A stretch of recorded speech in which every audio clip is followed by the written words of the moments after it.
أعوذ بالله من الشيطان الرجيم. بسم الله الرحمن الرحيم.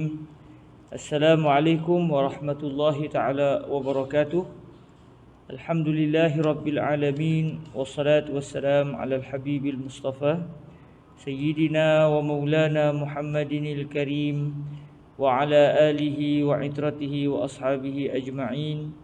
أشهد أن لا إله إلا الله وحده لا شريك له، وأشهد أن حبيبنا وسيدنا ومولانا محمدا عبد الله ورسوله وصفيه من خلقه وحبيبه، أدى الأمانة وبلغ الرسالة ونصح الأمة وكشف الله به الغمة. اللهم صل وسلم وزد وبارك على الحبيب المصطفى سيدنا ومولانا محمد وعلى آل سيدنا محمد، اللهم أمين. أما بعد، Alhamdulillah, sama-sama kita mengucapkan ribuan kesyukuran kehadrat Allah Subhanahu Wa Taala. Dengan keizinan daripada Allah, kita dapat bertemu lagi dalam majlis pembacaan kitab Qurratul Ain yang merupakan huraian kepada Syarhul Jalalil Mahalli, juga huraian kepada Matan Al-Waraqat karangan Imamul Haramain Al-Juwaini. Yang kitab Qurratul Ain ini adalah hasil karangan seorang ulama bermazhab Maliki, iaitu Al-Imam Al-Hattab Al-Maliki rahimahullah subhanahu wa ta'ala, yang merupakan salah seorang ulama besar dalam mazhab Al-Imam Malik Ibni Anas radhiyallahu anhu wa an jami'i ulama'ina, Allahumma amin. InsyaAllah pada hari ini kita akan masuk ke tajuk yang baru. Kalau sebelum ini kita bicara tentang Al-Am, Al-Khas dan juga At-Takhsis, hari ini kita akan masuk satu tajuk, iaitu berkenaan dengan Al-Mujmal. Kita akan masuk kepada perbahasan berkenaan dengan lafaz Al-Mujmal. Lafaz Mujmal, lafaz yang mempunyai unsur kesamaran. Maknanya apa yang perlu dilakukan oleh seseorang mujtahid seperti Al-Imam Asy-Syafi'i, Imam Abu Hanifah dan sebagainya, yang mereka inilah satu-satunya kumpulan yang diberikan kelayakan oleh Allah dan Rasul untuk mencari terus hukum daripada nas Al-Quran dan juga hadis Rasulullah. Sekiranya para fuqaha kita mendapati sebarang kalimah yang tidak dapat difahami maknanya serta-merta, sebaliknya perlu merujuk kepada dalil yang lain, maka kalimah yang tidak dapat difahami maknanya serta-merta itu dipanggil sebagai Al-Mujmal, lafaz Mujmal. Maknanya kalau kita lihat Al-Quran, kita lihat hadis Rasulullah sallallahu alaihi wasallam, hatta kalau kita tengok dalam kalam orang Arab pun kadang-kadang ada kalimah yang ianya termasuk di dalam bahagian kalimah mujmal, kalimah yang tidak dapat difahami maknanya serta-merta. Maknanya untuk memahami apakah yang diinginkan oleh Allah dan Rasul ataupun orang yang bercakap tersebut, perlu merujuk kepada dalil lain, perlu merujuk kepada qarinah, perlu merujuk kepada petunjuk lain untuk menjelaskan apakah yang diinginkan oleh yang bercakap menerusi kalimah yang mempunyai unsur kesamaran tersebut. Jadi secara tidak langsung tahulah kita secara asas dia, apabila seseorang mujtahid mendapati dalam ayat Al-Quran atau hadis Rasulullah sallallahu alaihi wasallam sebarang kalimah yang maknanya tidak jelas. Maknanya tidak jelas. Maknanya kalimah itu mempunyai pelbagai makna, contoh, atau dia ada satu makna tetapi ada sebab-sebab lain menyebabkan kita tidak akan dapat memahami maknanya, maka ketika itu seseorang mujtahid perlu berhenti sejenak daripada membuat sebarang keputusan, sebaliknya perlu meneliti dalil-dalil yang lain sebelum mereka menyatakan kepada kita, kepada para muqallidin, apakah yang diinginkan oleh Allah berdasarkan kefahaman para mujtahid tersebut. Jadi maknanya untuk menjelaskan kepada para muqallid seperti kita akan hukum syarak, para mujtahid perlu berjuang, perlu berusaha keras meneliti dengan begitu halus, dengan begitu terperinci berkenaan dengan dalil-dalil syarak Lalu mereka akhirnya setelah meneliti pelbagai dalil-dalil yang berada di hadapan mereka, maka ketika itulah mereka akan membuat keputusan akhir, menjelaskan kepada kita berdasarkan kefahaman mereka apakah yang Allah Azza wa Jalla atau Nabi alaihi salatu wasalam inginkan daripada ayat mujmal tersebut. Okey, insya-Allah nanti kita akan tengok apa contoh-contoh lafaz mujmal. Saya akan datangkan dalam tajuk hari ini. Saya akan datangkan contoh-contoh yang akan menjelaskan kepada kita apa yang berlaku di dalam proses ijtihad, dalam proses kajian para fuqaha sebelum mereka menjelaskan hukum kepada kita. Sebab tu sering saya sebut apa yang disebutkan oleh guru kami kepada kami, Fadilatul Syekh Sayyid bin Shaltul Asy-Syafi'i. Kata beliau, dalilul muqallid binisbati ilal kalamul mujtahid, maafkan saya, kalamul mujtahidi binisbati ilal muqallid ka kalamillahi wa kalamir rasuli binisbati ilal mujtahid. Kalam seorang mujtahid seperti al-Imam Asy-Syafi'i, Imam Abu Hanifah, Imam Malik dan mana-mana mujtahid yang lain yang ilmunya seperti itu, seperti al-Imam Asy-Syafi'i, bukan kita lah, mudah ceritanya bukan kita lah. Hatta al-Imam An-Nawawi yang hebat itu pun para ulama mengatakan beliau tidak sampai ke tahap ijtihad, beliau tidak sampai ke tahap keilmuan seperti al-Imam Malik, Imam Asy-Syafi'i dan sebagainya. Maknanya kalam seseorang mujtahid bagi kita itu adalah dalil. Itu seumpama ayat Quran dan juga hadis yang perlu kita pegang. Manakala mereka pula sebelum mereka nak menyatakan pendapat mereka itu kepada kita, mereka telah meneliti ayat-ayat Al-Quran dan juga hadis Rasulullah sallallahu alaihi wasallam. Jadi dalil kita bukan kalam Allah, bukan kalam Rasul. Dalil kita adalah ucapan al-Imam Asy-Syafi'i atau ucapan Imam Abu Hanifah atau ucapan al-Imam Malik. Manakala dalil mereka pula, dalil Imam Syafi'i, dalil Imam Abu Hanifah apa? Al-Quran, apa? Hadis, apa? Qiyas, apa? Ijma'. Jadi maknanya mereka bukan menyatakan hukum kepada kita sembrono. Sebaliknya mereka telah meneliti kajian dengan begitu terperinci sebelum menjelaskan hukum kepada kita. Ambil contoh macam hari ni, kita akan tengok bagaimana seseorang mujtahid bila menemui lafaz mujmal, mereka akan meneliti dalil-dalil syarak yang lain sebelum menyatakan kepada kita apakah yang diinginkan oleh Allah dan juga Rasul sallallahu alaihi wa alihi wasallam. Baik, bismillahirrahmanirrahim. Qala Sayyiduna al-Imam al-Jalal al-Mahalli, maafkan saya, qala Sayyiduna al-Imam al-Hattab al-Maliki radhiyallahu ta'ala anhu wa ardahu wa nafa'ana Allahu bi'ulumihi wa ulumi masyayikhihi wa talamizatihi wa qurra'i sahihihi bal wa qurra'i qurratil 'ain wa sa'iri musannafatihi wa syurrahiha, Allahumma amin. Hala kaunihi syarihan li syarhil Jalalil Mahalli rahimahullah wa huwa syarhun ala matnil waraqa li Imamil Haramain al-Juwaini rahimahullah subhanahu wa ta'ala.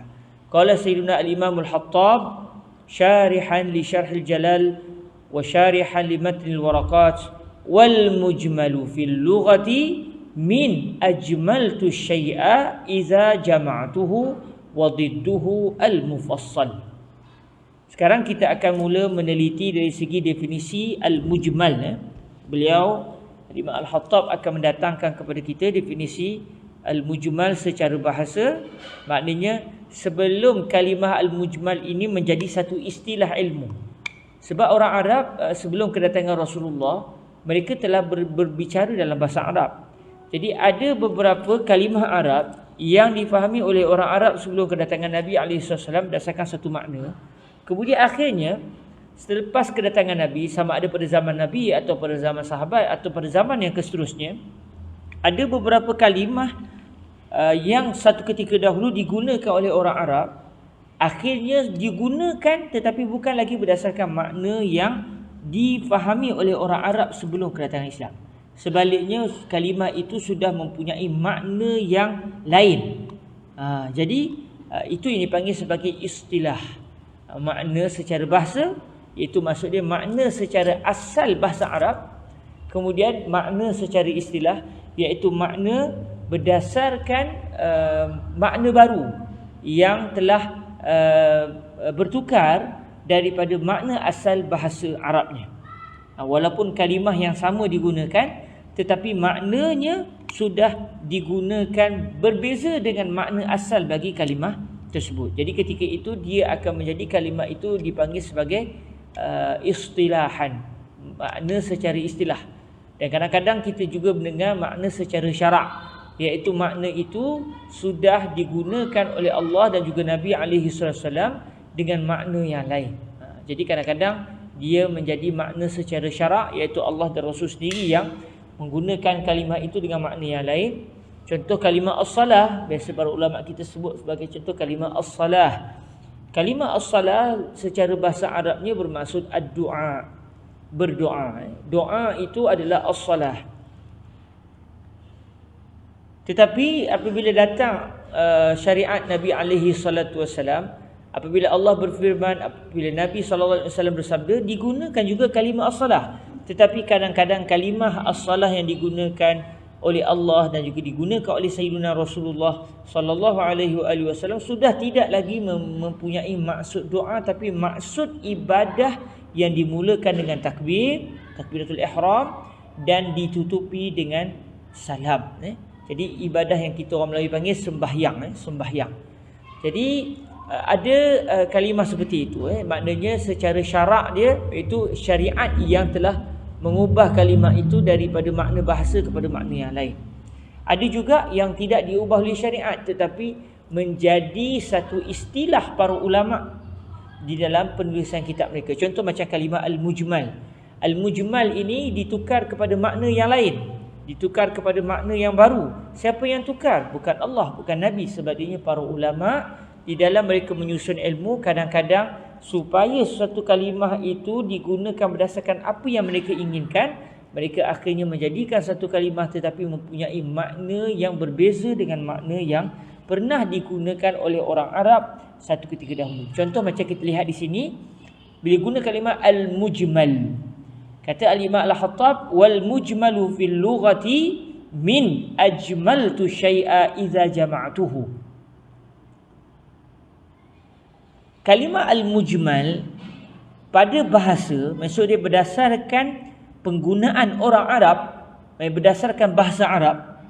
Dan kalau buka kamus dalam menyatakan kalimah ini orang Arab gunakan untuk makna apa, maka kita akan mendapati kalimah al-mujmal itu sebenarnya merupakan kalimah yang diambil daripada ajmaltu syai'a. Maknanya dia itu pada asalnya diambil daripada petikan satu ayat orang Arab. Mereka kata apa? Ajmaltu syai'a. Jadi ajmala yujmilu ijmalan, fahuwa mujmilun wa zaka mujmalun. Kalau kita belajar tasrif, kita akan jumpa fi'ilnya, fi'il madinya ajmala. Ajmala syai'a ay jama'ahu. Ajmala yujmilu ijmalan, masdar kepada ajmal adalah ijmal, fa'il dia mujmilun, maf'ulun bihnya apa? Mujmalun. Jadi kalimah mujmal adalah maf'ulun bih yang diambil daripada kalimah ijmal, atau kita boleh juga sebut diambil daripada kalimah ajmala.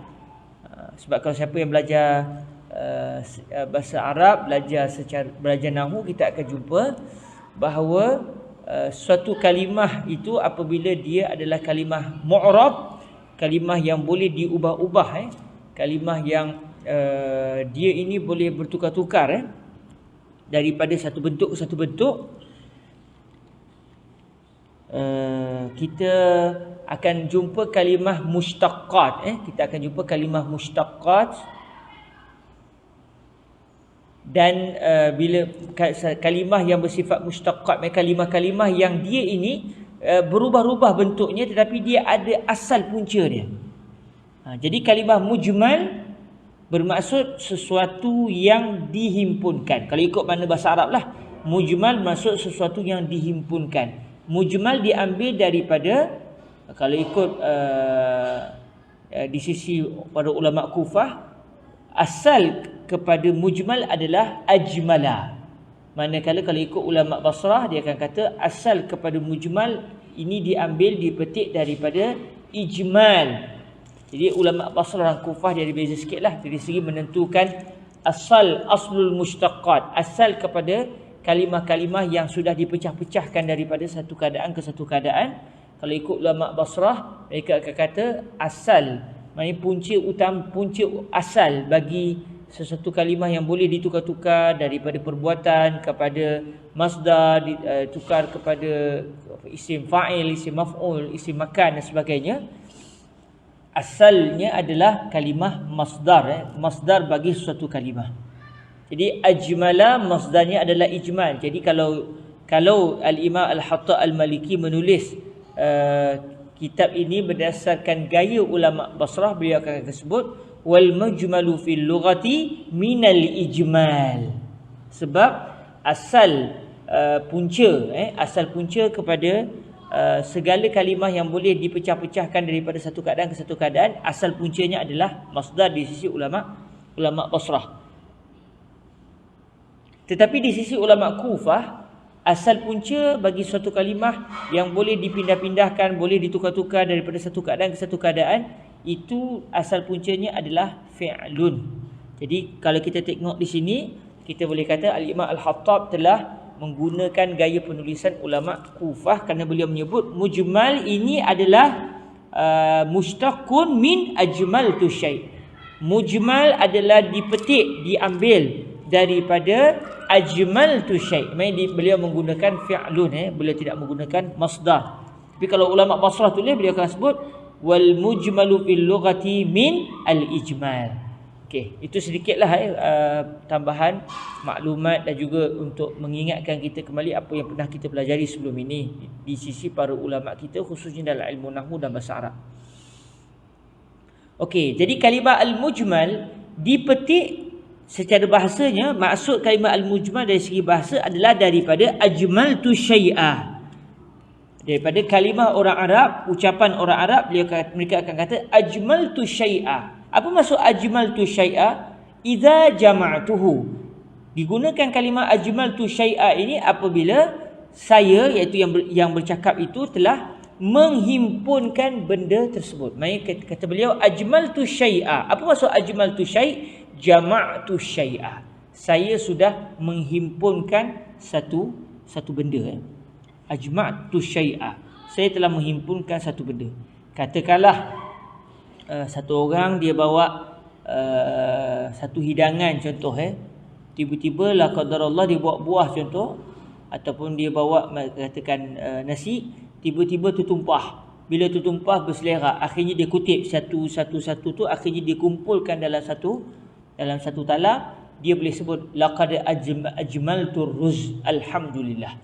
Saya sudah ajmaltu. Apa maksud ajmaltu? Jama'tu. Saya sudah menghimpunkan akan benda ini. Apa dia? Kalau contoh kita tadi iaitu nasi, ajmaltu ar-ruzza, maksud dia saya sudah menghimpunkan nasi selepas dia saling berpisah. Ataupun kita boleh gunalah contoh adik-beradik yang dah lama tak berjumpa, akhirnya selepas PKP kita ajak semua datang rumah, semuanya dia berhimpun, kita kata walhamdulillah laqad ajmaltu ikhwati. Saya sudah menghimpunkan para adik-beradik saya. Jadi bahasa Arab asal pada kalimat mujmal. Kalau kita tengok balik, mujmal maksudnya benda yang sudah dihimpunkan. Tapi kalau mujmil, orang yang bertanggungjawab menghimpunkan tersebut. Jadi ajmaltu syai'a bermaksud jama'tu syai'a.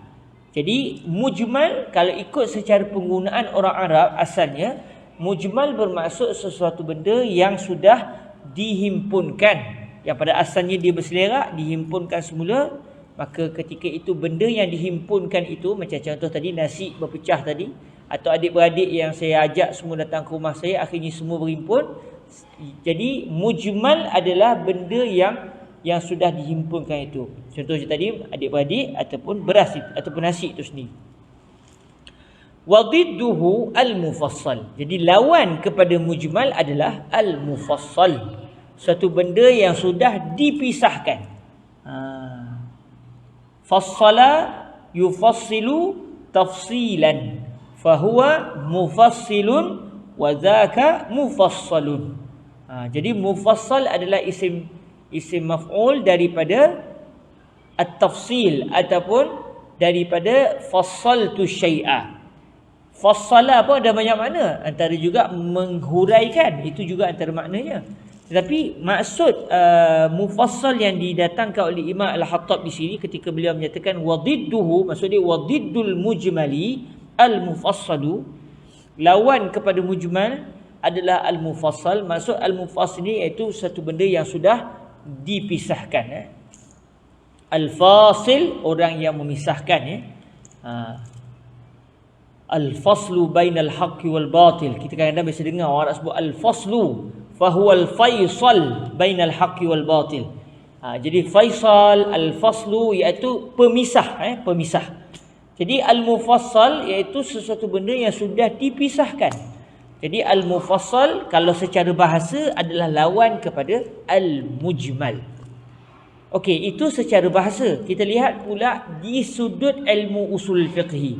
Bila kita baca kitab-kitab usul fiqh ataupun kita baca kitab fiqh yang menggunakan istilah usul fiqh, lalu kita jumpa kalimah al-mujmal. Apa pula al-mujmal di sisi para ulama usul fiqh? Maknanya asal kalimah al-mujmal orang Arab zaman Rasulullah atau zaman para sahabat dulu atau sebelum kedatangan Nabi, Abu Lahab, Abu Jahal apa semua tu, ketika mereka menggunakan kalimah al-mujmal, mereka akan faham al-mujmal adalah suatu benda yang sudah dihimpunkan, yang sudah dikumpulkan.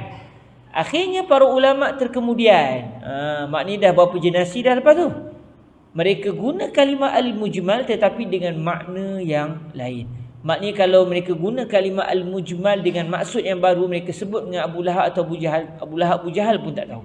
Sebab apa? Sebab itu bukan asal makna bagi kalimah al-mujmal, tetapi dia sudah menjadi satu istilah. Dia sudah menjadi satu penggunaan kalimah berdasarkan makna yang baru.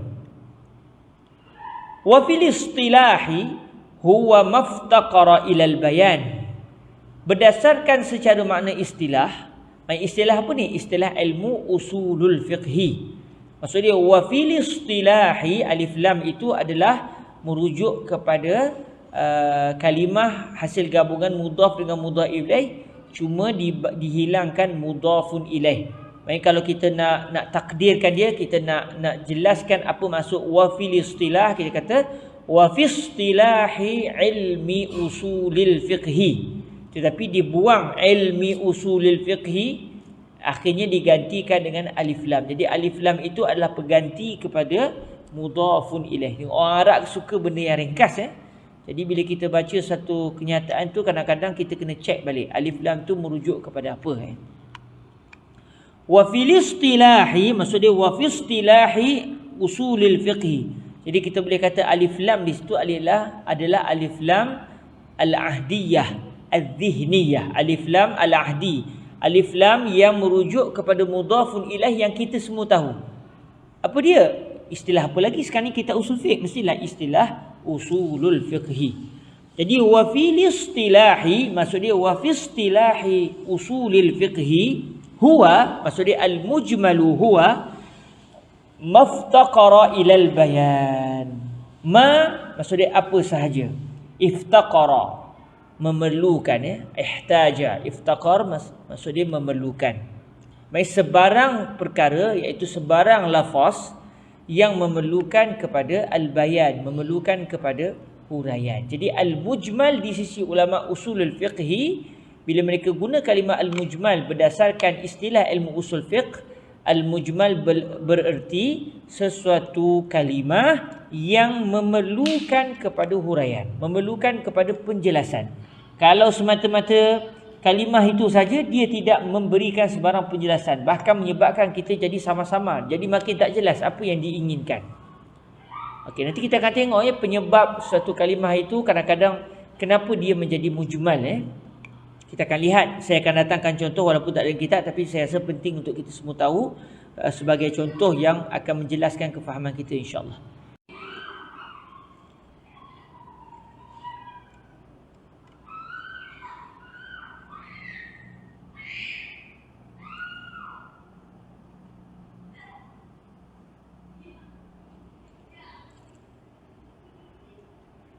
Assalamualaikum warahmatullahi taala wabarakatuh. Saya mohon maaf tadi saya pun tak tahu kenapa tiba-tiba kita punya kelas ni terputus tiba-tiba dan handset saya panas sangat-sangat Wallahu taala a'la wa alam. Banyak kali juga berlaku seakan-akan ada masalah handset. Tuan-tuan doalah boleh beli handset baru ke kan, untuk memudahkan kelas pengajian kita. Okey, saya nak sharekan link yang terbaru kejap untuk maklumkan kepada sahabat kita yang ikut tadi tiba-tiba terputus Kalau tiba-tiba terputus lagi saya mohon maaf tuan-tuan, tapi kalau terputus lagi masih panas lagi ni. Allahu akbar. Apa masalah handset ni Kata so hot terputus lagi ke kita? Tengoklah kalau ada rezeki, insya-Allah moga-moganya begitu Moga-moga tak ada masalah. Tapi kalau terputus juga saya mohon maaf lah Tak tahu lah apa masalah handset. Sebab tak guna pun handset hari ni. Sejuk elok je, tiba-tiba dia macam bermasalah juga. Khair insya-Allah.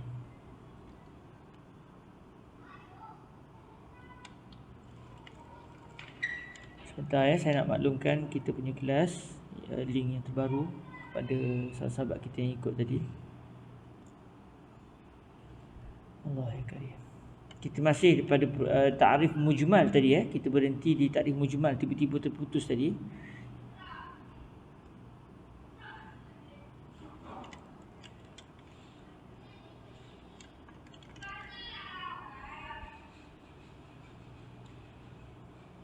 Mama minta internet boleh tak? Boleh minta internet? Sekejap je. Apa passwordnya?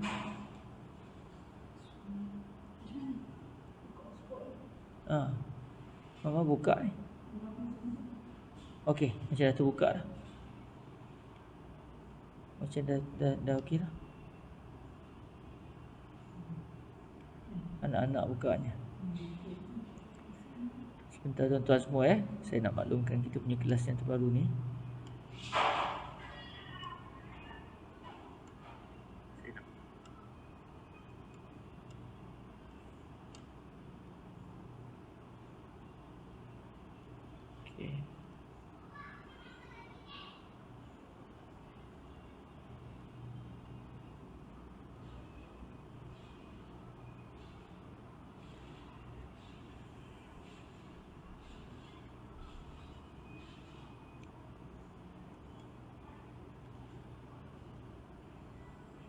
Sayang tiba-tiba terputus tadi. Saya pun tak tahu, saya minta maaf semua sebab handset yang saya gunakan untuk live ni, Wallahualam apa masalahnya. Sebab banyak kali juga tengah-tengah kelas tiba-tiba terputus Memang terlalu panas, tapi saya tak dapat kesan apa sebab dia terlalu panas.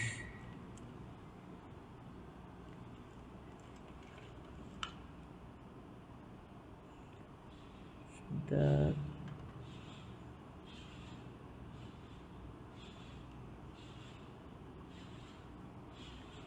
Allah ya karim.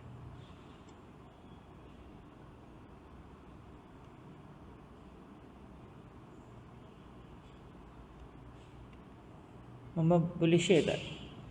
Mama macam tak kuat kat internet ni. Mama tolong share kelas yang sekarang ni. Tolong masukkan dalam yang sebelum ni. Okey, naik dah.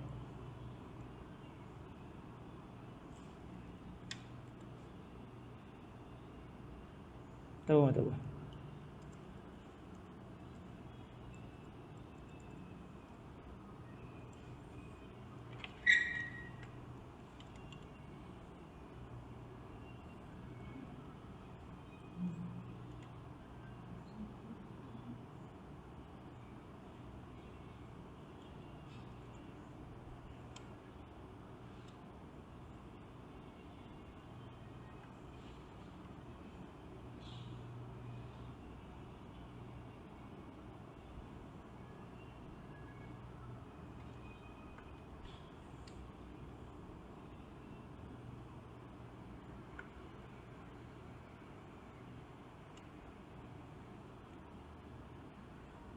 La haula wala quwwata illa billah.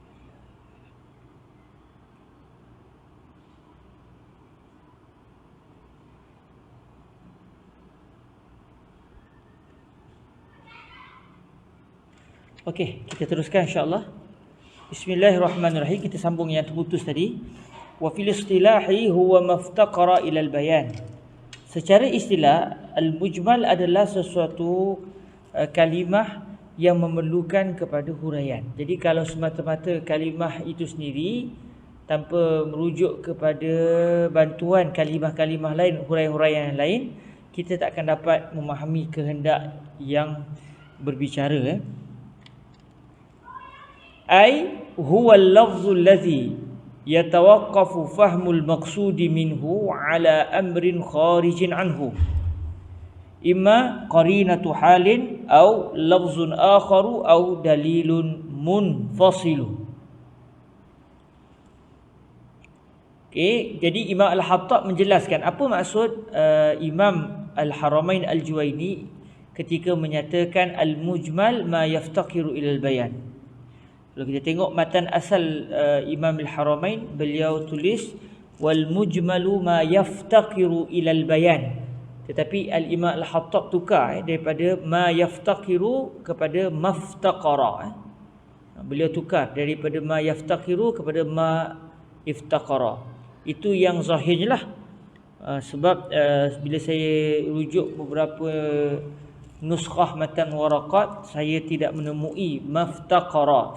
Semua yang saya jumpai adalah ma yaftaqiru. Wallahu ta'ala a'la wa a'lam. Kalau Al-Imam Al-Hattab menemui atau menggunakan nuskhah waraqat yang berbunyi ma iftaqara, wallahu ta'ala a'la wa a'lam. Jadi setakat pengetahuan saya, nuskhah yang matan waraqat yang saya jumpa semuanya berbunyi ma yaftaqiru. Tiba-tiba nuskhah Qurratul Ain yang kita temui kebanyakannya menggunakan ma iftaqara. Ada juga nuskhah ma yaftaqiru. Jadi bila begitu, kuatlah pada saya, pada apa yang saya fikirkan adalah Al-Imam Al-Hattab menukar matan al-waraqat daripada ma yaftaqiru ilal bayan ditukar kepada wal mujmalu maftaqara ilal bayan. Wallahu ta'ala a'la wa a'lam. Kemudian Al-Imam Al-Hattab menjelaskan apa maksud Imam Al-Haramain Al-Juwaini ketika menyatakan wal mujmalu ma yaftaqiru ilal bayan. Kata beliau, ai huwa al-lafzu alladhi yatawaqqafu fahmul maqsudi minhu ala amrin kharijin anhu. Apa maksud maftaqara ilal bayan ataupun ma yaftaqiru ilal bayan? Maksudnya adalah ia adalah lafaz. Maksudnya al-mujmal adalah lafaz yang kefahaman terhadap maksud pada kalimah tersebut, pada lafaz tersebut adalah berhenti. Maksudnya adalah bergantung harap kepada amrin kharijin anhu, kepada perkara yang keluar, yang berada di luar daripada kalimah tersebut. Baik, ada satu kalimah tak dapat difahami maksud kalimah ini, melainkan terpaksa pergi kepada kalimah yang asing, kalimah yang terkeluar daripada kalimah tersebut. Dia bukan dalam kalimah itu tapi di kalimah lain, dalam ucapan yang lain contohnya, atau perkara-perkara yang lain. Jadi kata Imam Al-Hattab, imma qarinatu hal, sama ada perkara itu adalah perkara yang menjelaskan apa yang diinginkan oleh kalimah yang tak jelas itu. Sama ada perkara yang menjelaskan itu adalah merupakan qarinatu hal, petunjuk suasana. Maksudnya qarinatu hal, petunjuk suasana. Kita terjemahkan begitu ya, qarinatu halin, petunjuk suasana. Ambil contohlah kalau saya nak buat contoh, katakan saya kata kepada isteri saya, ambillah contoh saya kata pada isteri saya, suatu isteri saya nak pergi ke pasar, saya kata kepada beliau, ya habibati ishtari li aina. Ya habibti ishtari li ainan. Wahai kekasihku, wahai isteriku, belikanlah untuk saya akan al-ain. Belikan kepada saya al-ain. Tolong belikan al-ain. Dalam masa yang sama, berdasarkan bahasa Arab, kalimah ain ada banyak makna. Ain dengan masuk mata. Maknanya saya minta isteri saya kalau pergi ke pasar tolong cari mata lembu. nak buat sup contohnya, orang Arab kata gauhar, organ-organ dalaman ni orang Arab suka makan. Bila saya tanya pada guru saya Fadilatul Syekh Said, kata beliau antara yang sedap sekali adalah mata. Oh, saya kata tak apalah Syekh, wallahu alam macam mana rasa dia, tapi kata Syekh memang sedap makan mata lembu, gauhar, tapi dia mata. Jadi kalau saya kata pada isteri saya, tolong belikan al-ain. Ain dalam bahasa Arab ada banyak makna, antaranya mata. Ain juga banyak maknalah, antaranya huruf ain itu sendiri, harful ain, atau ain dengan maksud air mata air, atau ain dengan maksud emas. Ain juga boleh bermaksud seorang jasus, ataupun kita kata orang spy, orang yang mata-mata yang mengintip, orang yang mengintip maklumat. Jadi bila saya kata kepada isteri saya, tolong pergi ke pasar nanti, tolong belikan al-ain. Jadi ain ada banyak makna, cuma makna yang akan sesuai dengan keadaan di pasar tu apa dia? Kalau kita tengok, mungkin mata lembu, sebab orang tak makan mata ikan, mata lembu, mata khabau contohnya. Atau ain dengan maksud emas, sebab di pasar tu ada kedai emas, katakan. Atau ain dengan maksud air mata air, maksudnya air mineral. Jadi ketika itu, katakan sebelum saya sebut kepada isteri saya, ishtari li aina, isteri saya memang dah tahu semenjak kahwin saya memang suka betul minum air mata air, air mineral. Saya memang minat sungguh minum air mineral, katakan. Tiap-tiap seminggu sekali pergi ke pasar, pergi beli air mineral, contoh. Jadi bila saya kata kepada isteri saya, ishtari li aina, kalimah ainan itu tak jelas. Dia sendiri menyebabkan isteri saya mungkin kalau melihat pada kalimah ishtari li ainan, melihat kepada kalimah ain semata-mata, isteri saya akan pening. Apa yang dia nak ni? Dia nak suruh belikan air mata air ke? Maksud dia air mineral ke? Atau dia nak suruh saya beli emas ke? Sebab saya juga suka beli emas. Atau saya minta tolong belikan mata lembu, nak buat sup contoh. Jadi kalau kalimah ain itu sendiri tak jelas, kalimah itu mujmal. Tetapi oleh kerana pengalaman isteri saya dengan saya sebelum-sebelum ni, saya memang tak biasa pergi beli emas di pasar. Kalau nak beli pun saya akan beli di kedai emas, bukan beli di pasar. Atau memang isteri saya tahu saya ni bukan gemar makan organ dalaman ni, bukannya suka makan benda-benda begitu. Cumanya saya memang suka minum air mineral. Jadi ketika itu qarinatul hal, petunjuk keadaan sebelum ini akan memberitahu ataupun akan menyebabkan isteri saya memahami maksud saya ishtari li aina, maksudnya ishtari li ma'al ain, ma'an nabi'an minal ard. Maksudnya isteri saya akan faham bahawa saya inginkan supaya isteri saya membeli air mineral, air yang keluar daripada perut bumi untuk menjadi minuman. Jadi ketika itu yang memberikan petunjuk kepada isteri saya, yang menjelaskan kepada isteri saya kehendak saya menerusi kalimah yang tak jelas tu. Apa dia kalimah yang tak jelas? Ishtari li aina. Kalimah ainan itu tak jelas. Yang menjelaskan kepada isteri saya apa dia? Pengalaman sebelum ini, qarinatul hal, suasana itu sendiri yang menjelaskan kepada isteri saya bahawa saya minta isteri saya tolong belikan air mineral. Au lafzun akhar, atau yang apa namanya, atau yang menjadi petunjuk kepada seseorang bahawa kalimah yang tidak jelas itu sebenarnya maksudnya bagian-bagian yang menjadi petunjuk itu lafaz yang lain, lafaz yang lain. Contoh, kalau saya kata pada isteri saya, wallahi ana uhibbu an atanawalal ain, ya zaujati izhabi ila suqi washtari lil ain fa inni uhibbu an atanawalal ain. Contoh, saya kata pada isteri saya, wahai isteriku, pergilah ke pasar, saya nak sangat merasai al-ain. Maksudnya saya nak menjamah ataupun saya ingin merasai ataupun nak makan atau nak minum al-ain. Cuma kalimah fa inni uhibbu an atanawal al-ain, saya nak menikmati akan al-ain, itu tak jelas kalimah ain itu. Tiba-tiba saya kata wallahi inni atshan, ana uridul ain, ana uridu ma'an nabi'an minal ard. Jadi mula-mula saya dengar pada saya, ana uridu an ataupun uhibbu an atanawal al-ain. Saya nak menikmati akan al-ain. Kemudian saya kata lepas tu ana atshan, ana uridu ma'an nabi'an minal ard. Saya dahaga, saya mahu minum air yang memancut daripada bumi, maksudnya air gali, air daripada perut bumi. Jadi ketika itu lafaz yang lain, lafaz iaitu ana atshan, ana uridu an ashraba ma'al ain. Saya dahaga, saya nak air mineral. Jadi kalimah ini menjelaskan apakah sebenarnya maksud kalimah yang digunakan oleh saya sebentar tadi, iaitu ana uridu an atanawalal ain. Jadi pada asalnya kalimah ain tak jelas, saya gunakan kalimah yang lain, akhirnya jelas terus apakah kehendak saya.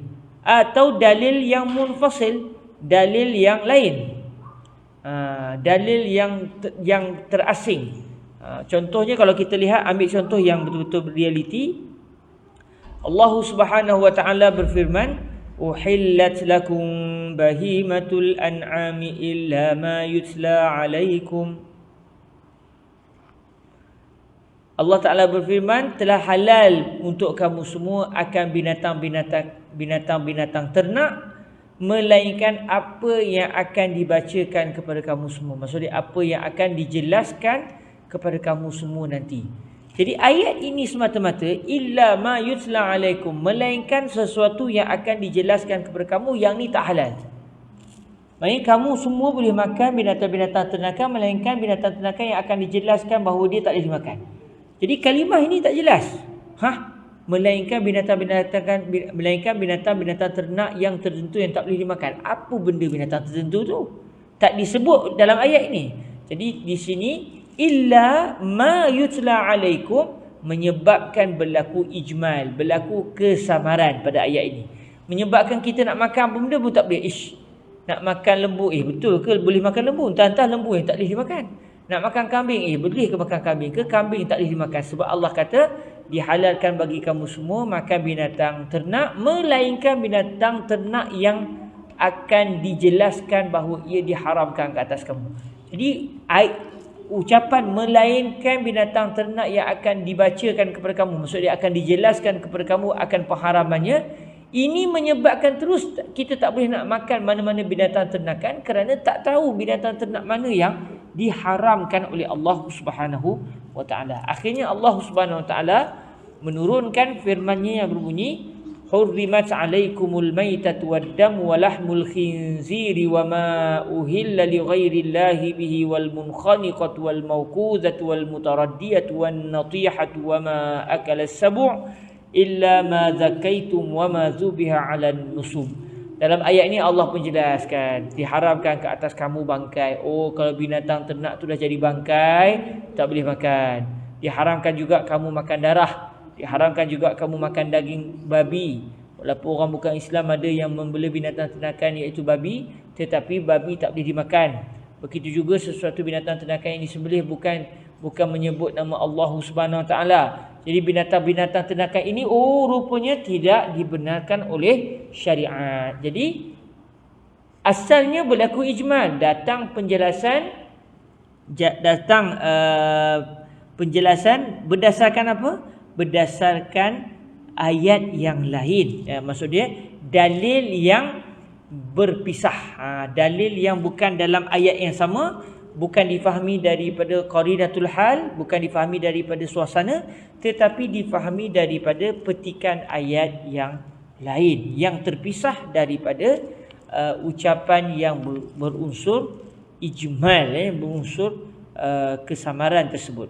Jadi secara mudahnya al-mujmal adalah sebarang kalimah yang tidak dapat difahami maksudnya melainkan perlu kepada penjelasan. Tak kisahlah penjelasan itu sama ada secara hal keadaan yang difahami atau berdasarkan ayat yang lain yang digunakan atau berdasarkan firman Allah ataupun sabdaan Nabi yang lain.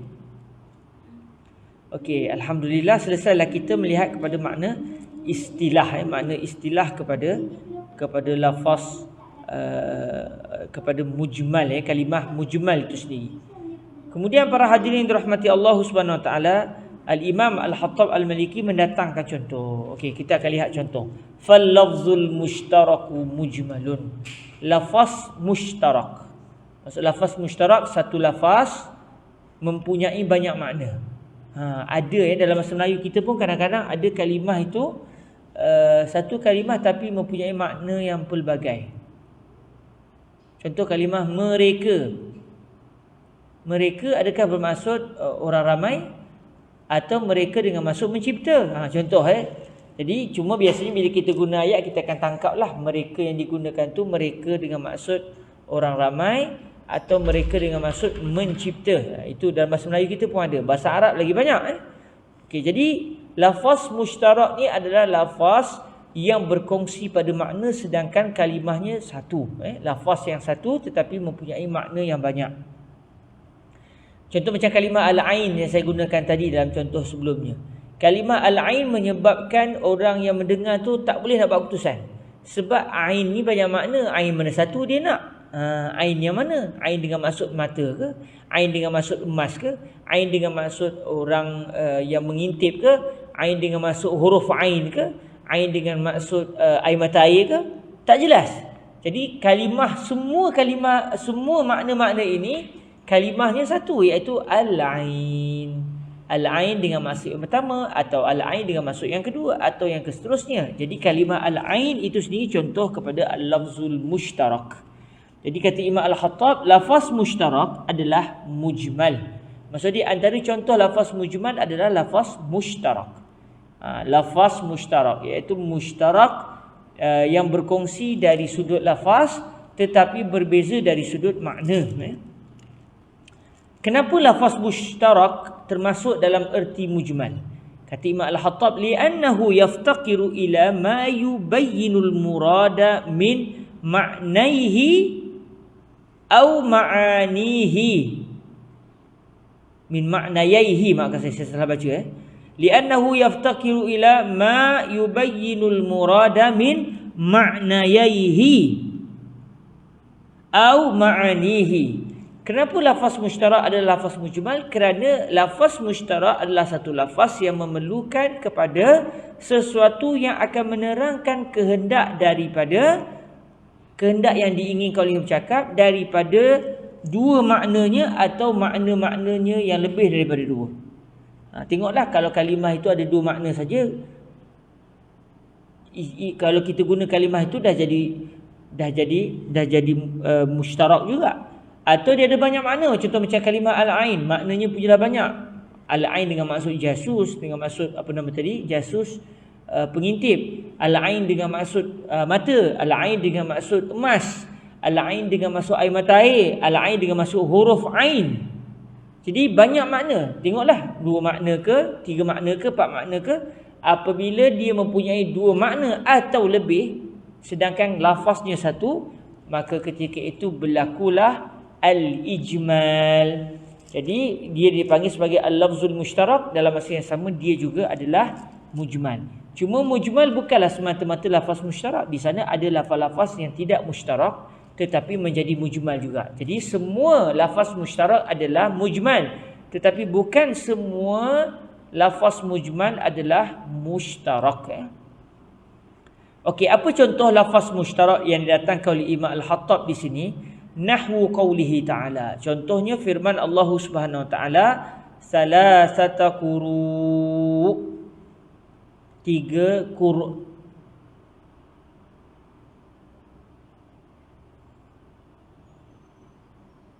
Wal mutallaqatu yatarabbasna bi anfusihinna salasata quru. Allah Ta'ala sebut wal mutallaqat, wanita-wanita yang sudah dijatuhkan talak. Yatarabbasna bi anfusihin, hendaklah dia hidup bersunyi-sunyian, maksud dia hendaklah menunggu Maksud dia tidak boleh menikahi mana-mana lelaki yang lain yang ingin mengahwininya dalam tempoh 3 kali qur'a. Salah satu quru, dia hendaklah tidak berkahwin dengan mana-mana lelaki lain, maknanya tidak boleh dia melakukan akad perkahwinan yang baru sehinggalah berlalu 3 kali qur'a. Jadi ini panggil iddah wanita yang diceraikan. Jadi wanita yang diceraikan iddahnya adalah 3 kali qur'a. Al-qur'u dalam bahasa Arab sendiri dia mempunyai 2 makna yang bercanggah sama sekali.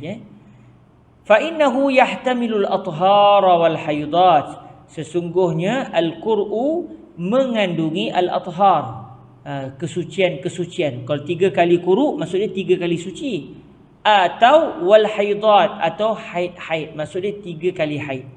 3 kali quru mempunyai 2 makna, sama ada 3 kali suci, 3 kali dia telah bertemu dengan waktu tidak didatangi haid, atau maksud 3 kali quru adalah 3 kali dia sudah menerima kedatangan darah haid. Jadi al-qur'u sama ada maksudnya suci daripada haid atau maksudnya adalah haid itu sendiri. Jadi bila Allah Ta'ala sebut wanita yang dalam keadaan sudah diceraikan oleh suaminya, dia kena beriddah dalam tempoh berapa lama? 3 kali suci atau 3 kali haid. Di sini berlakulah kesamaran. Kerana apa? Kalimah al-qur'u itu sendiri adalah lafaz mushtarak. Bila dia adalah lafaz mushtarak, sebab dia satu kalimah tapi ada 2 makna, maka ketika itu setiap lafaz mushtarak adalah lafaz mujmal, lafaz yang tidak jelas. Jadi sebab tu kata Imam Al-Hattab, lishtirakil qur'i bainat tuhri wal hayd. Kerana kalimah al-qur'u itu telah berkongsi di antara suci dan juga haid. Jadi orang Arab bila guna kalimah al-qur'u, kadang-kadang mereka guna dengan maksud suci, kadang-kadang mereka suci daripada haid maksudnya, kadang-kadang mereka guna kalimah al-qur'u dengan maksud haid itu sendiri. Jadi tidak pasti bila Allah Ta'ala sebut 3 kali qur', 3 kali suci atau 3 kali haid. Akhirnya kalau kita lihat para ulama berbeza pendapat di dalam memahami kehendak Allah Subhanahu Wa Taala. Mazhab Imam Syafi'i memahami 3 kali qur dengan maksud 3 kali suci. Imam Syafi'i mengkaji dalil, beliau mendapati dalil lain menunjukkan bahawa 3 kali qur yang Allah Taala inginkan adalah 3 kali suci. Manakala Al-Imam Abu Hanifah An-Nu'man pula dengan melihat dalil-dalil yang lain, beliau memahami bahawa Allah Subhanahu Wa Taala sebenarnya ingin menyatakan 3 kali qur adalah 3 kali didatangi haid. Jadi dengan sebab ini kalau kita lihat antara sebab para ulama kita kadang-kadang berbeza pendapat secara fiqhnya, kenapa? Kerana adanya hukum yang berkait dengan lafaz mujmal menyebabkan setiap para ulama tidak boleh buat keputusan dengan hanya melihat lafaz mujmal itu. Sebaliknya mereka terpaksa meneliti dalil lain. Apabila mereka meneliti dalil lain, orang ni faham dengan cara lain, orang ni pula faham dengan cara yang lain. Menyebabkan Imam Syafi'i meneliti dalil, lalu beliau memahami bahawa 3 kali qur adalah 3 kali suci, wallahu a'lam. Manakala Imam Abu Hanifah pula memahami 3 kali qur dengan maksud 3 kali haid, wallahu a'lam. Jadi ketika itu berlakulah al-mujmal, berlakulah al-ijmal, berlakulah ketidakfahaman, ketidakjelasan. Okey, alhamdulillah selesai kita melihat kepada lafaz mushtarak. Saya akan datangkan beberapa contoh-contoh lain. Okey, sebelum kita melihat contoh, ada satu soalan di sini. Adakah lafaz ijmal hampir sama dengan lafaz am? Jawapannya adalah tidak sama sekali. Tidak langsung mempunyai kesamaan. Lafaz am tidak ada padanya kesamaran, manakala lafaz mujmal padanya ada kesamaran. Lafaz am ni apa? Contoh kalau Allah Ta'ala, sebagai contoh bila Allah Ta'ala sebut ayat yang kita baca tadi, wal mutallaqatu yatarabbasna bi anfusihinna thalathata quru'.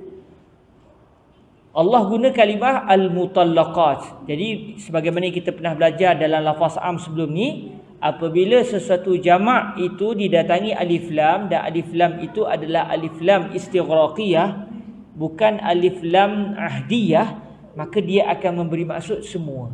Jadi maksud dia tak kira siapa, mana-mana wanita yang sudah dijatuhkan talak oleh suaminya, tak ada kecuali mereka hendaklah beriddah dalam tempoh 3 kali qur'. Jadi yang berlaku ijmalnya, yang berlaku tak pastinya itu pada kalimah 3 kali qur'. Tetapi adakah wanita-wanita yang dijatuhkan talak itu tidak difahami maksudnya? Bila orang dengar wal mutallaqah, apa maksud wanita yang telah jatuhkan talak? Tak fahamlah. Adakah itu yang berlaku? Jawapannya tidak. Bahkan kita semua sedia maklum.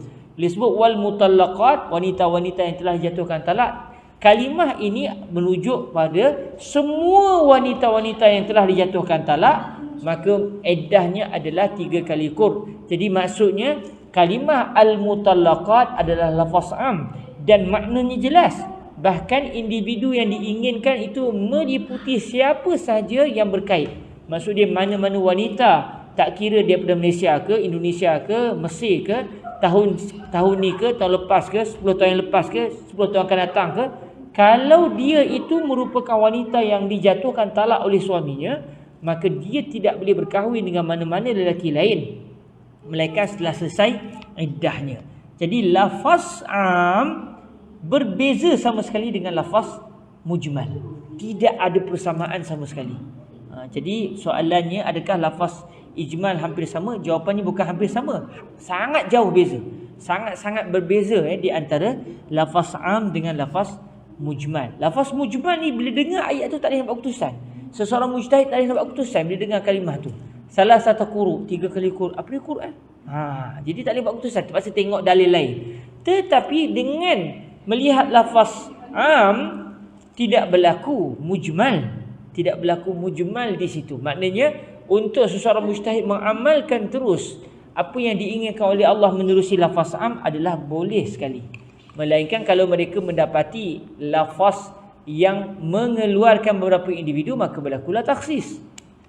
Berlakulah takhsis daripada lafaz am. Tapi kalau mereka tidak mendapati sebarang lafaz yang mengeluarkan mana-mana individu daripada lafaz am, maka tidak berlakulah takhsis.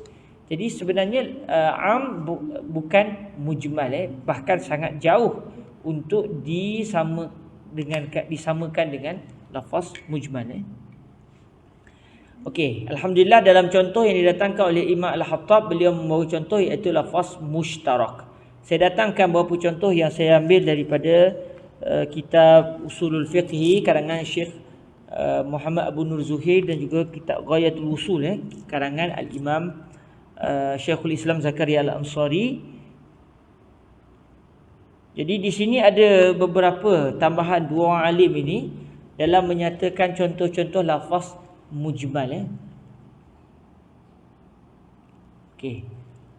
Kalau kita lihat di sini, sebelum itu Puan Zulaikha Khairiyah tulis lafaz ijmal ada kesamaran, lafaz am tak ada kesamaran. Tapi tak ada kesamaran bukan semata-mata lafaz am, lafaz khas pun tak ada kesamaran. Lafaz khas tak ada kesamaran, lafaz mutlak pun tak ada kesamaran. Kadang-kadang ada juga lafaz mutlak yang berlaku kesamaran. Tengoklah, dia yang pentingnya sebenarnya ijmal dan am itu saling berbeza. Dia bukannya dua benda yang berlawanan. Dia benda yang tidak berkaitan, tidak berkaitan. Mujmal lawannya apa? Lawannya mufassal, mubayyan. Jadi am adalah lawan kepada mujmal. Khas juga lawan kepada mujmal. Dia semua lafaz yang difahami maknanya adalah lawan kepada lafaz yang tidak difahami maknanya. Di semua lafaz yang kita boleh faham maknanya itu merupakan lawan kepada mujmal. Baik, di sini ada beberapa kenyataan yang didatangkan oleh Syekh Muhammad Abu Nur Zuhair dan juga Syekhul Islam Zakaria Al-Ansari berkenaan dengan contoh lafaz mujmal. Saya datangkan antara contohnya. Contoh tadi antaranya kita dah dengar tadi iaitu lafaz mushtarak. Kadang-kadang berlaku juga mujmal, suatu kalimah itu dia ada makna yang jelas tetapi makna hakikinya tidak diinginkan. Bila makna hakikinya tidak diinginkan,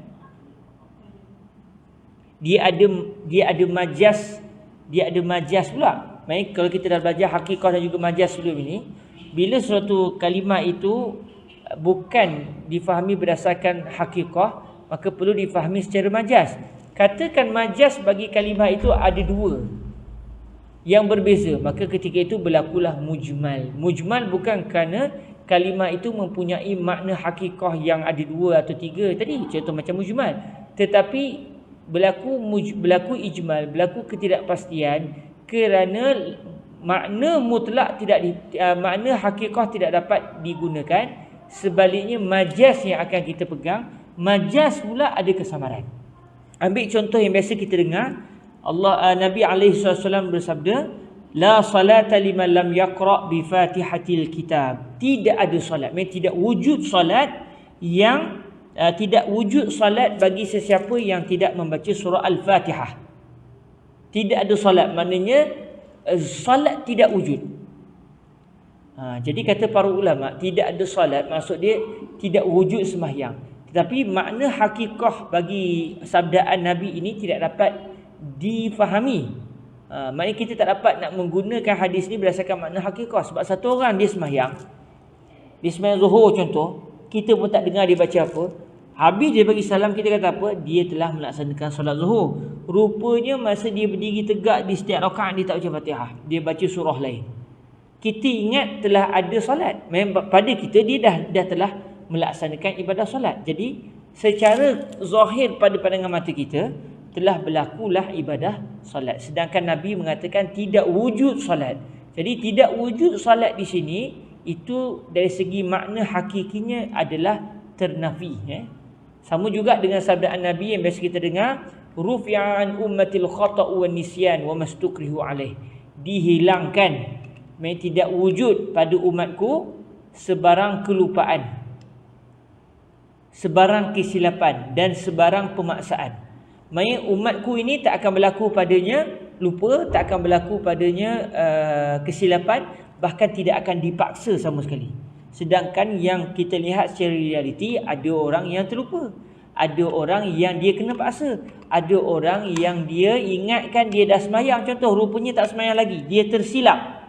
Jadi maknanya sabdaan Nabi ini tidak boleh difahami berdasarkan makna hakikah, tidak dapat difahami berdasarkan makna hakikinya. Sebaliknya perlu dirujuk kepada makna majaz. Contoh macam kalau saya sebut kat tuan-tuan, saya melihat seekor singa berkhutbah. Itu tuan-tuan akan faham bukan lagi dengan makna hakiki bagi makna singa. Kalimah singa kan kita faham binatang yang buas itulah. Tapi bila saya kata saya melihat seekor singa berkhutbah, maknanya bukan seekor singa, maknanya ada orang macam singa. Jadi sudah digunakan kalimah majaz. Jadi bila Nabi SAW guna la salata liman lam yaqra' bi fatihatil kitab, tidak ada salat bagi mereka yang tidak membaca Al-Fatihah ketika sembahyang, maknanya sembahyang wujud, tetapi Nabi kata sembahyang tak wujud. Maknanya apa yang tak wujud? Makna majaz bagi solat. Apa dia? Bila dirujuk, ada dua kemungkinan makna. Tidak ada salat maksudnya tidak ada salat yang sah. Salat ada tapi tak sah. Salat ada pada pandangan kita tetapi rupanya di sisi Allah tidak sah. Itu satu makna majaz. Makna majaz yang lain, salat ada di mata kita tetapi tidak sempurna. Maknanya dia sah tetapi tidak mendapat pahala penuh. Ini juga merupakan makna yang kedua bagi majaz. Hakikah bagi la salat tak wujud sembahyang sama sekali. Ini tidak boleh kita fahami sebab memang kita nampak orang tu sembahyang. Tetapi bila dia tak baca Fatihah, maknanya sembahyang dia Nabi kata tak ada.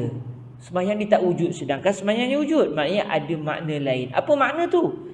Bila dilihat ada dua makna yang mana kita kena fahaminya salah satu sahaja, bukan boleh fahami kedua-duanya sekali. Apa dia? Makna yang pertama, tidak sah sembahyang. Walaupun sembahyang wujud tapi isi Allah tidak sah. Atau makna yang kedua, sembahyang wujud dan juga sah tetapi tidak penuh pahalanya. Jadi ketika itu dalam dua kemungkinan ni, mana satu yang Nabi SAW inginkan? Adakah bila Nabi kata la salata, maksud dia la salata sahihah, tak ada sembahyang yang sah? Atau ketika Nabi sebut la salata, yang Nabi inginkan la salata kamilah, tidak ada sembahyang yang sempurna. Jadi makna hakikahnya tidak ada unsur yang tidak jelas, tetapi yang tak jelasnya apabila makna hakikah tak dapat difahami, tak dapat digunakan, bahkan perlu pergi kepada majaz. Majaz pula ada dua contohnya atau lebih. Maka dari sudut inilah berlaku al-majaz. Dari sudut inilah berlakunya al-ijmal. Antaranya lagi tuan-tuan yang dirahmati Allah Subhanahu Wa Taala, kata para ulama kita, antaranya lagi adalah apabila Nabi atau Allah Taala atau orang Arab menggunakan dhamir, kata ganti diri. Tetapi kata ganti diri itu boleh difahami merujuk kepada satu kalimah atau merujuk kepada satu kalimah yang lain. Dan kedua-duanya berbeza. Contohnya dalam hadis Rasulullah SAW pernah bersabda, la yamna ahadukum jarahu an yaghriza khashabatan fi jidarihi. Janganlah seseorang di kalangan kamu semua menghalang jirannya daripada jirannya itu menanam batang kayu di dindingnya. Kita boleh faham yang zaman dulu tuan-tuan yang dirahmati Allah, bila buat rumah, bila nak buat rumah, bila kita nak buat macam penyidai atau nak buat atap, perlukan kepada perlukan kepada ada macam satu batang kayu yang melentang begitu.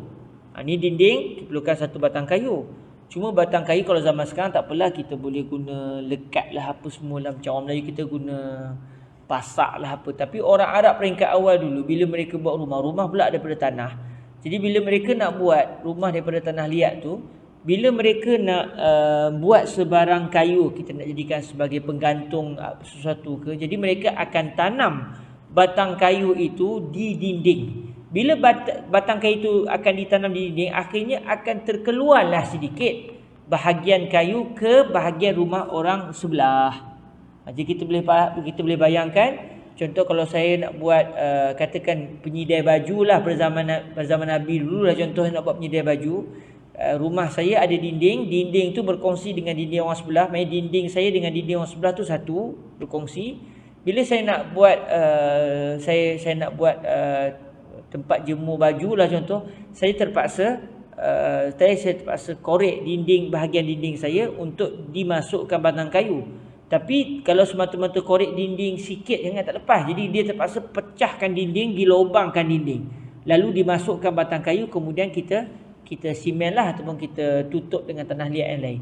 Jadi akhirnya ada batang kayu yang akan terkeluar dari arah dinding jiran kita. Jadi Nabi SAW kata apa? Sabdaan apa? Nabi bersabda, janganlah seseorang di kalangan kamu semua menghalang jirannya daripada menanam batang kayu di dindingnya. Dinding siapa? Dinding si jiran atau dinding orang yang rumahnya bersebelahan dengan rumah jiran.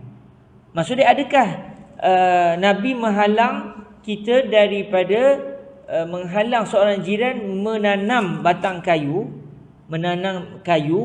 di dinding si jiran itu, atau di dinding rumah saya yang menjadi jiran kepada dia?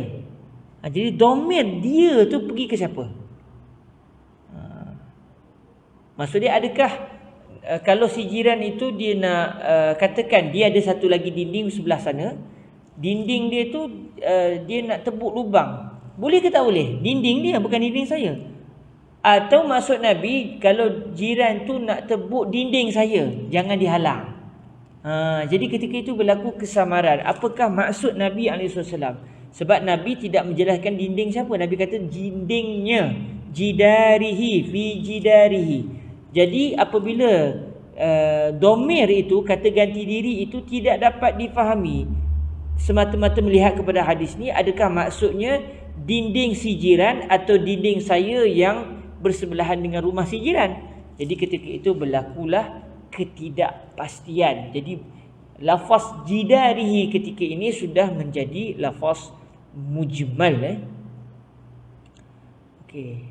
Ini antara contoh lah. Antara contoh lagi kalau kita lihat, antaranya orang Arab sebagai contoh, bila dia gunakan satu kalimah, dia datangkan sifat, sifat itu balik kepada siapa? Biasanya sifat akan pergi kepada mausuf. Tapi kalau mausuf itu kemungkinan boleh jadi ada dua. Salah satu di antara dua kalimah. Jadi sifat itu balik ke siapa? Ambil contoh. Zaidun tabibun mahirun. Zaidun tabibun mahirun. Satu orang Arab kata Zaid adalah seorang doktor yang pakar. Zaid adalah seorang doktor yang pakar. Pakar tu sifat. Sifat kepada siapa? Sifat kepada Zaid atau sifat kepada doktor? Dia akan memberikan dua makna yang berbeza. Kalau saya kata mahirun, Zaidun tabibun mahirun. Mahirun itu kembali kepada Zaid. Maksudnya saya nak kata Zaid ini seorang doktor. Dalam masa yang sama dia ni memahir serba-serbi. Bukan takat doktor je dia hebat. Bab tukang pun pandai, bab jadi imam pun hebat, baca Quran pun mahir, buat rumah pun dahsyat. Maknanya mahir serba-serbi. Itu kalau saya bagi tahu, saya berpendapat mahirun itu merupakan sifat kepada Zaid. Jadi Zaid merupakan seorang yang mahir dan dia juga merupakan seorang doktor. Dia akan jadi makna begitu. Tapi kalau saya kata mahirun di sini, dia adalah sifat kepada tabib. Saya nak kata Zaid ini seorang doktor yang ilmu kedoktorannya adalah dia memang pakar dalam bidang kedoktorannya. Jadi bila saya kata mahirun itu sifat kepada tabib, dia akan memberi maksud kepakaran yang ada pada Zaid itu hanya dalam ilmu perubatan, bukan kepada bidang yang lain. Jadi tengok dua makna terus. Sedangkan kalimahnya Zaidun tabibun mahirun. Di mana timbul iskal, di mana timbul ketidakpastian, iaitu pada kalimah mahirun itu. Mahir itu jelas. Mahir itu maknanya jelas. Tetapi berlaku kesamaran dari sudut apa? Dari sudut kalimah itu nak disandarkan kepada kalimah apa? Sifat kepada siapa? Sifat kepada Zaid atau sifat kepada doktor? Zaid adalah seorang doktor yang mahir. Yang mahir itu maksud dia Zaid seorang yang mahir dan dia seorang doktor, atau Zaid adalah seorang doktor yang mahir dalam bidang kedoktorannya. Jadi ketika ini berlakulah al-ijmal. Jadi banyaklah antara yang disebut juga oleh Imam Syekhul Islam Zakaria Al-Ansari, antaranya adalah antara benda yang kadang-kadang menjadi pertikaian di kalangan umat Islam pada hari ini, iaitu firman Allah Subhanahu Wa Taala yang berbunyi, "Wa ma ya'lamu ta'wilahu illa Allah war-rasikhuna fil 'ilm yaquluna amanna bihi kullun min 'indi rabbina." Allah Ta'ala ketika menceritakan tentang ayat muhkamat dan juga ayat mutasyabihat. Maksudnya Allah Ta'ala nak beritahu dalam ayat Quran ini ada ayat muhkamat, ada ayat yang jelas maknanya. Tapi dalam masa yang sama ada ayat yang samar-samar maknanya, mutasyabihat. Lalu Allah Ta'ala menyatakan wa ma ya'lamu ta'wilahu illallah. Ayat yang mutasyabihat ini makna hakikatnya tak boleh difahami. Perlu kepada takwil, perlu kepada makna yang lain. Lalu Allah Ta'ala kata tidak ada yang mengetahui akan makna lain daripada kalimah yang tidak jelas itu melainkan hanya Allah, dan orang-orang yang hebat dalam ilmunya berkata kami beriman dengannya. Mereka kami beriman bahawa Allah sebenarnya yang menurunkan ayat ini. Jadi kalau kita tengok wa ma ya'lamu ta'wilahu illallahu war-rasikhuna fil ilm. Tidak ada yang mengetahui ilmunya, tidak ada yang mengetahui akan makna takwil, makna yang kedua, bukan makna yang pertama secara bahasa, sebab itu mustahil. Contoh Allah Ta'ala kata Ar-Rahmanu 'alal 'arsy istawa. Ar-Rahman 'alal 'arsy istawa.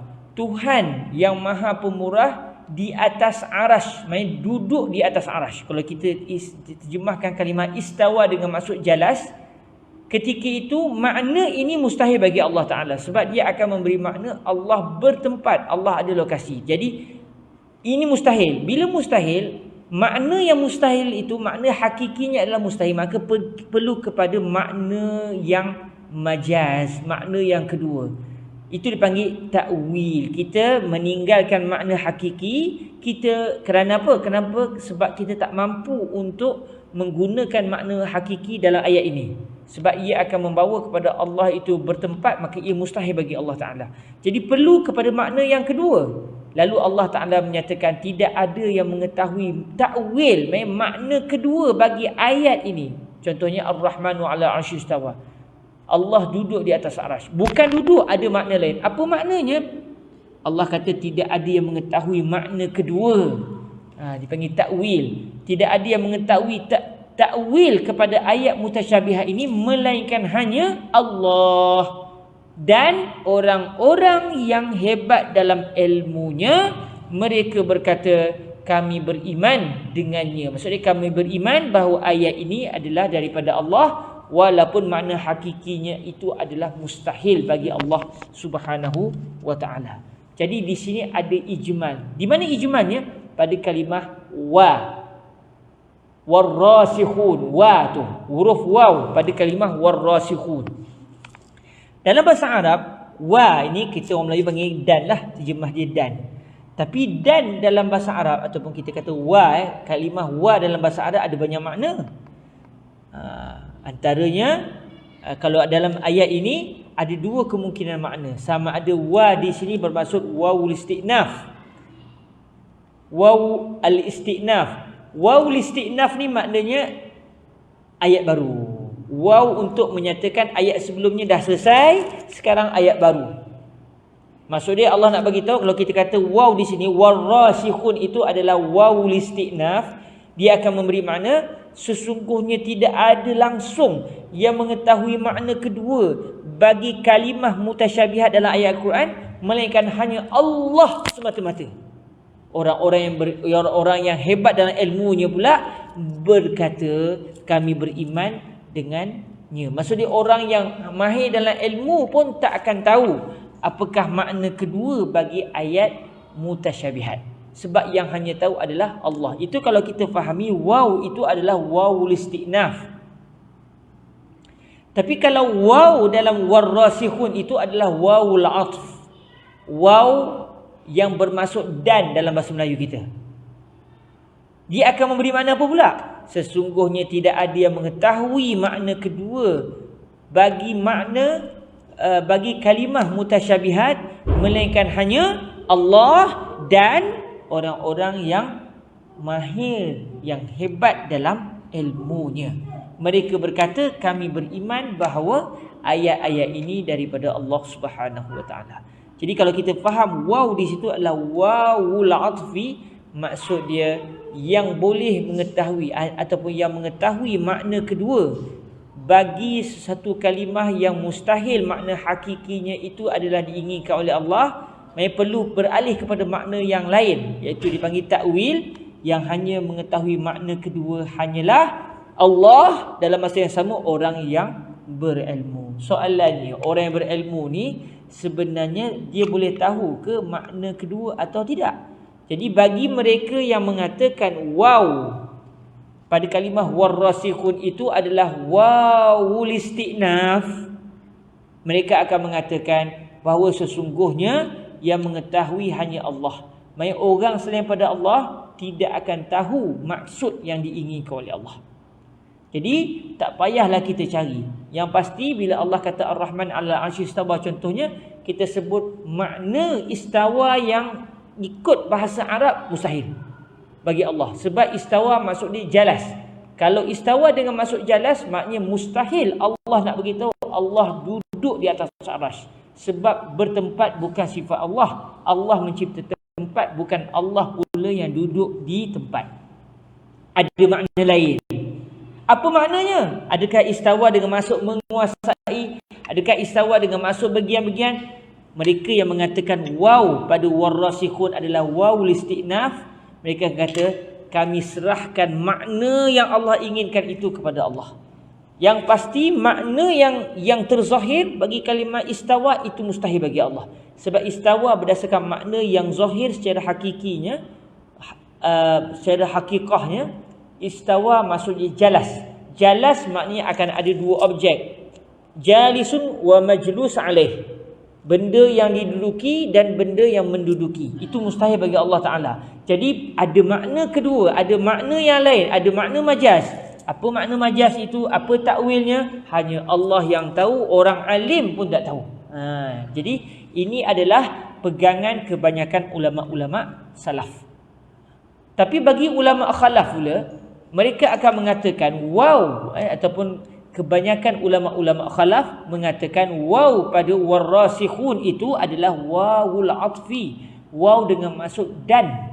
Maksudnya yang tahu takwilnya bukan hanya Allah sahaja, tetapi orang yang berilmu juga mengetahui dengan sebab mereka memiliki ilmu.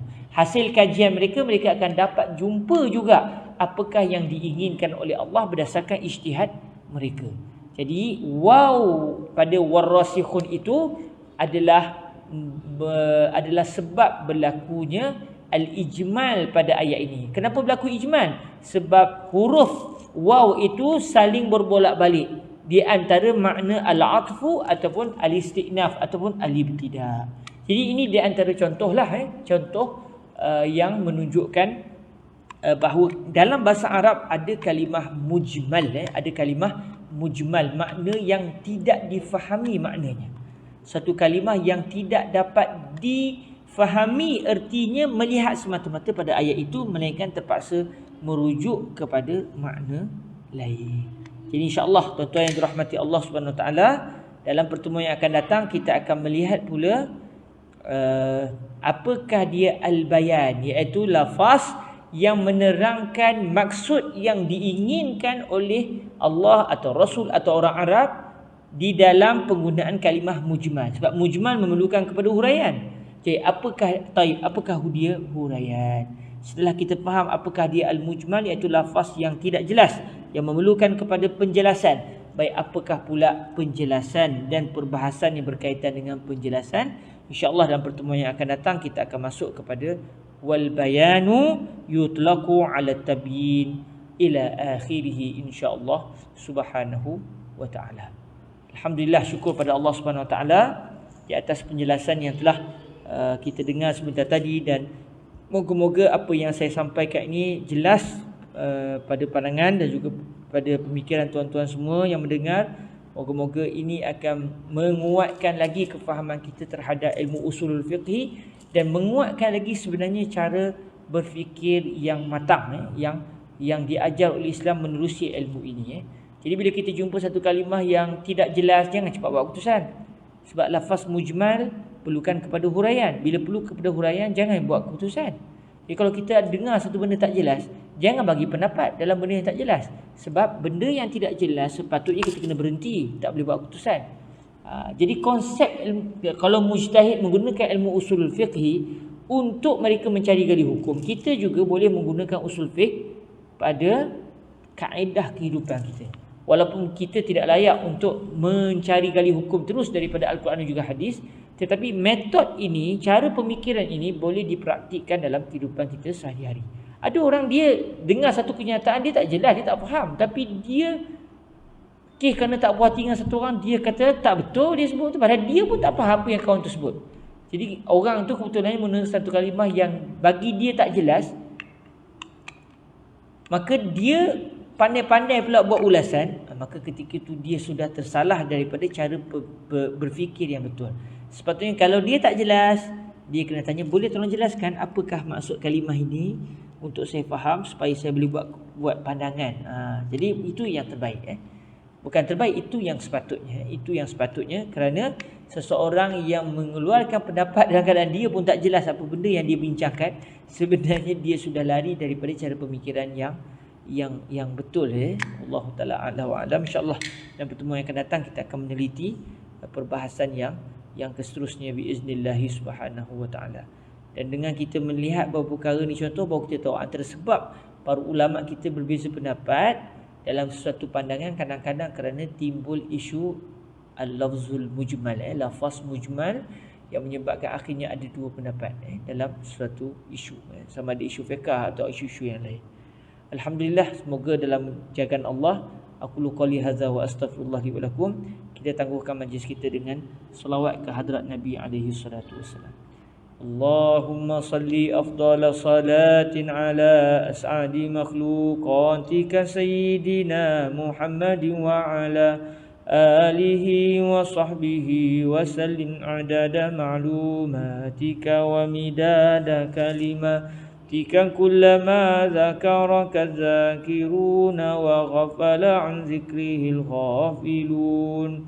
Allahumma salli afdala salatin ala as'adi makhluqatika sayyidina Muhammadin wa ala alihi wa sahbihi wa sallim adada ma'lumatika wa midada kalimatika kullama zakaraka zakiruna wa ghafala an zikrihil ghafilun. Allahumma salli afdala salatin ala as'adi makhluqatika sayyidina Muhammadin wa ala alihi wa sahbihi wa sallim adada ma'lumatika wa midada kalimatika kullama zakaraka zakiruna wa ghafala an zikrihil ghafilun.